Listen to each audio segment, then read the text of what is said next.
للذین یؤلون من نسائهم تربص 4 اشہر فَإِن فَاءُوا فَإِنَّ اللَّهَ غَفُورٌ رَحِيمٌ۔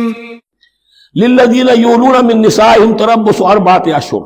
اب یہ بھی ایک قسم کھا لی جاتی تھی کہ کسی وقت کسی مرد نے، کسی شوہر نے قسم کھا لی اب میں اپنی بیوی کے قریب نہیں جاؤں گا، ناراض ہو گئے، غصہ آ گیا، میں تمہارے سے کوئی تعلق نہیں رکھوں گا، یہ ایلا کہلاتا تھا۔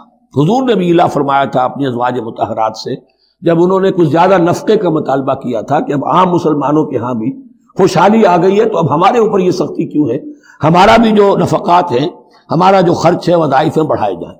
اس پر حضور نے پھر ایلا کیا، اس کا ذکر ہے، وہ بعد میں آئے گا۔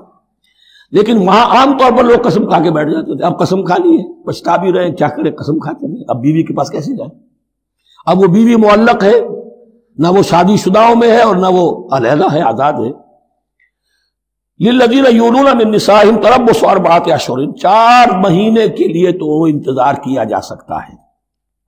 فإن فاؤوا، اس دوران میں اگر وہ لوٹے، اپنی قسم کو ختم کرے اور رجوع کر لے، تعلق زن و شوق قائم کرے، فإن اللہ غفور رحیم، تو اللہ تعالیٰ غفور الرحیم ہے۔